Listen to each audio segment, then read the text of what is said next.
Assalamualaikum warahmatullahi wabarakatuh. Salam sejahtera untuk kita semua. Shalom, Om Swastiastu, Namo Buddhaya, salam kebajikan. Alhamdulillah saya sudah bertemu dengan Bapak Presiden, melaporkan secara detail daripada hasil meeting Presiden FIFA dengan saya di Doha kemarin. Dan juga saya membawa surat dari Presiden FIFA yang saya langsung berikan kepada Bapak Presiden. Dan tentunya setelah membaca surat tersebut, Bapak Presiden menginstruksikan saya dua hal. Satu, segera membuat peta biru transformasi sepak bola Indonesia yang seperti Bapak Presiden sudah sampaikan pada saat waktu itu ketika saya baru saja menjadi ketua PSSI bersama para exco yang hadir. Bapak Presiden menekankan ini harus segera selesai dan harus segera disampaikan kepada FIFA. Yang kedua, Bapak Presiden juga menginstruksikan langsung kepada saya untuk segera kembali membuka pembicaraan bersama FIFA untuk kita tetap menjadi bagian keluarga besar FIFA. Yang kita tahu FIFA sendiri itu total membersnya ada 216 dari berbagai negara, salah satunya kita. Sehingga bisa diartikan bahwa Presiden tidak mau kita terkucilkan dari peta persepak bolaan dunia.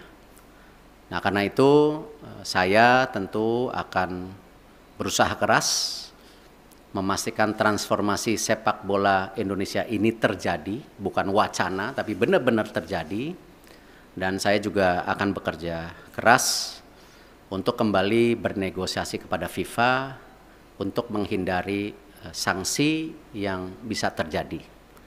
Karena dari FIFA sendiri tentu mengharapkan hal-hal ini tidak terjadi, tetapi tentu kalau kita lihat dari suratnya itu jelas bahwa FIFA sedang mempelajari dan mempertimbangkan sanksi untuk Indonesia.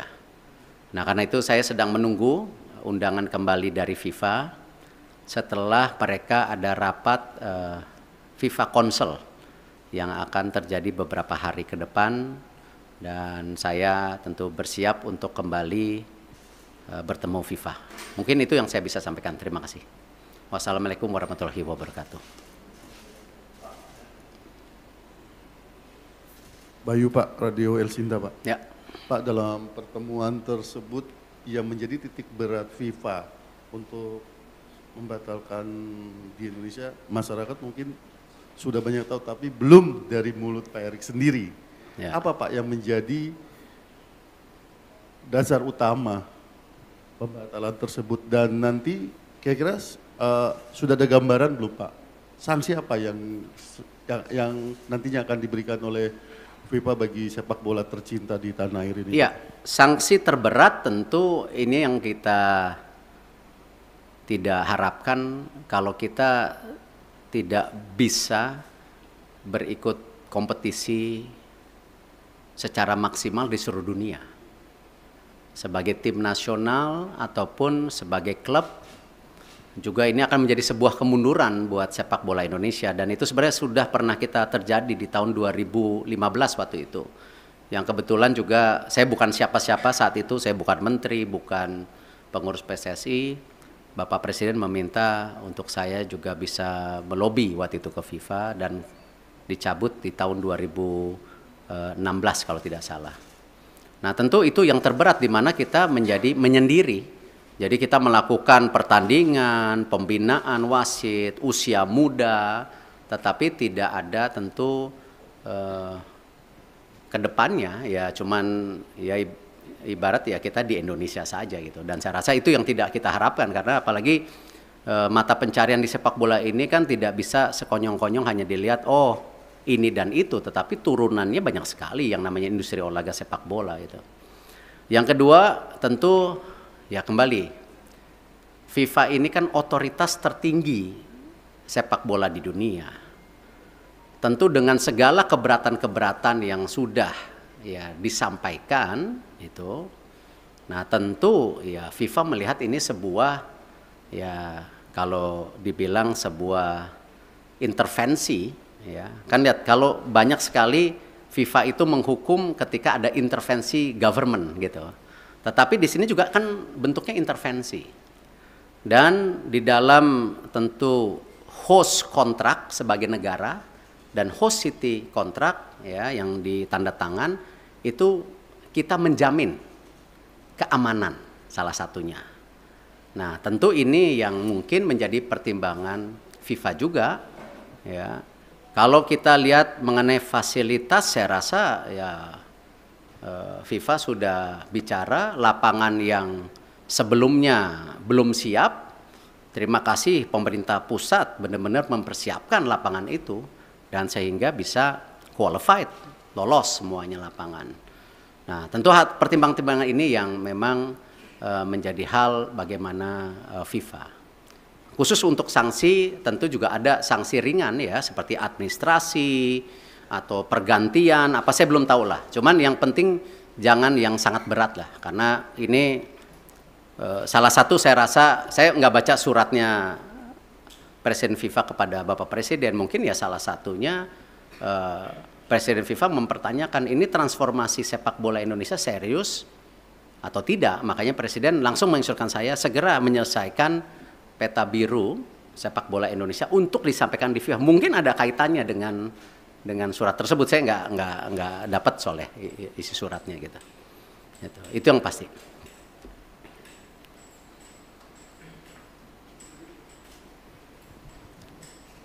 Terima kasih Pak. Saya Anto dari Harian Kompas Pak. Tadi selain cetak biru tadi untuk jangka pendek dan menengah, khususnya bagi talenta-talenta muda Pak. Itu bagaimana Pak pemerintah memfasilitasi para pemain usia muda kita Pak? Karena kan Piala Dunia U20 itu sebenarnya panggung bagi mereka ya Pak ya untuk berkembang. Itu yang pertama. Kemudian yang terkait yang kedua tadi Pak soal Indonesia supaya tidak terkucilkan oleh FIFA. Israel kan juga anggota dari FIFA Pak. Sementara Indonesia ada rencana bidding Piala Dunia 2034 ya Pak.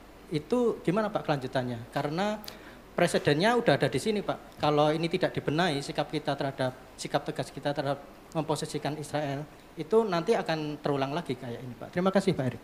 Ya, saya rasa hari ini kita jangan berpikir terlalu jauh dengan mimpi-mimpi 2034 ada Piala Dunia, ada Olimpiade yang kemarin juga di G20 disampaikan antara Presiden IOC Thomas Bach dan Indonesia. Saya rasa mungkin dengan berat hati ya kita bicara penyelesaian ini dulu. Karena itu sesuatu yang saya rasa belum menjadi sebuah hal yang prioritas hari ini. Gitu. Yang pasti ya tentu tadi disampaikan bahwa Presiden tadi bicara sama saya, Presiden akan juga mengundang Timnas U20 1-2 hari ini. Saya tentu ada mekanismenya dari istana yang akan melakukan itu. Nah, Bapak Presiden, beliau sudah menyampaikan solusi-solusinya dan tentu saya bilang, Bapak saya ikut aja karena ini memang kan pemerintah yang harus hadir. Dan ini kenapa juga kemarin ketika pemilihan ketua PSSI kan sempat ada isu-isu seakan-akan pemerintah selalu di dalam wacana mengintervensi. Kan sebenarnya statuta FIFA itu jelas. Siapapun boleh menjadi exco selama mengikuti statuta. Nah, ini jangan juga kita terbelenggung seakan-akan ketika ada tentu tokoh atau representatif dari pemerintah lalu itu melanggar statuta FIFA ya yang selalu diwacanakan government intervensi. Tidak. Nah, buktinya kita aman-aman saja gitu loh. Nah, inilah yang kenapa saya rasa pemeran pemerintah untuk pembangunan tim nasional, infrastruktur itu menjadi sangat penting. Tidak mungkin sebuah negara yang seperti Indonesia yang sedang ingin maju, masuk dalam kategori negara berkembang, lalu olahraga sendiri menjadi terpisahkan. Ya tidak mungkin karena ini bagian dari tadi bagaimana kita membentuk yang namanya dorongan supaya apa? Terciptanya olahraga yang baik gitu. Dan ini yang kenapa kita selaraskan semua program ini secara bersama-sama gitu. Terakhir ya. Selamat siang Pak Erik, Fajar dari Tempo. Pertanyaan pertama mungkin penegasan sedikit lagi Pak. Di surat FIFA itu kan nggak ada soal Israel Pak ya. Hanya ada kanjuruhan yang terjadi tahun lalu. Nah penegasan sebenarnya pembatalan pencoretan Indonesia ini karena kanjuruhan seperti yang disurat atau memang karena penolakan timnas Israel di tanah air. Itu yang pertama Pak. Yang kedua, ini kan kita masih bidding untuk Piala Dunia, bahkan Piala Dunia Senior kita akan berencana bidding juga nanti gitu Pak ya. Nah ke depannya dan event internasional lainnya. Sebagai Ketua PSSI, apakah Bapak bagaimana menyikapi rencana apakah akan melobi mungkin kelompok-kelompok Islam yang lain yang selama ini menolak Israel agar ketika kita bidding nanti hal-hal seperti ini tidak terjadi kembali Pak.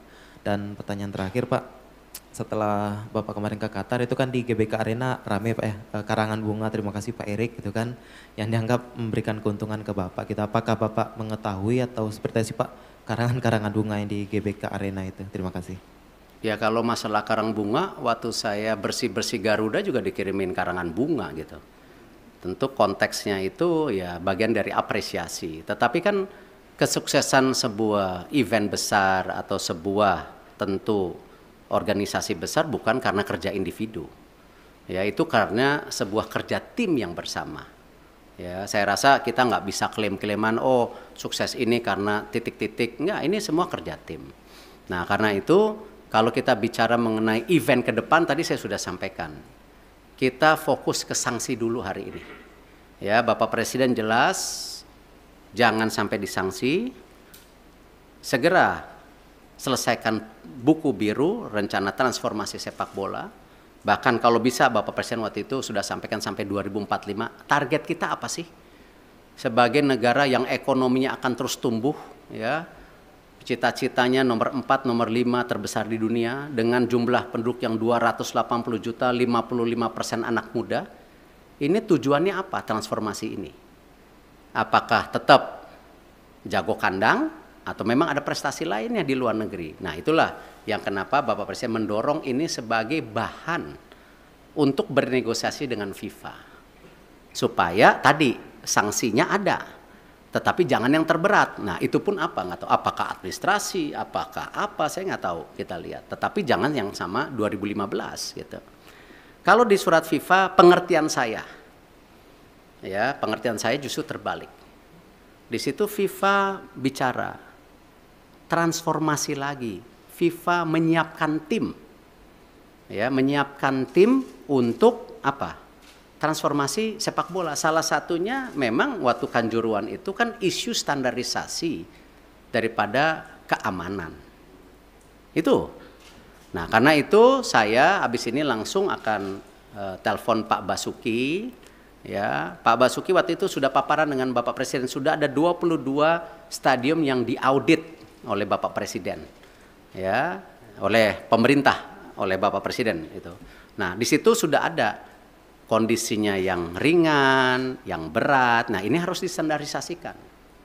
Nah, kenapa juga ya FIFA mengecek lapangan yang 6 dipakai ini sesuai standar atau tidak juga karena itu. Jadi memang security and safety itu menjadi penting. Ya, dan kita sebagai host country juga security dan safety menjadi penting, tidak aja dalam kegiatan event seperti liga kita. Liga-liga kita kan isunya sama nanti ke depan. Bagaimana supporter bisa pulang ke rumah. Gitu. Nah ini yang harus kita bangun security dan safety. Dan saya rasa ini menjadi hal yang sangat kita harus standarisasikan. Yang namanya manajemen pertandingan, manajemen lapangan pertandingan. Itu harus menjadi hal-hal standar. Kalau memang kita mau juga menjadi transformasi. Jadi itu yang saya bisa sampaikan. Terima kasih. Wassalamualaikum warahmatullahi wabarakatuh.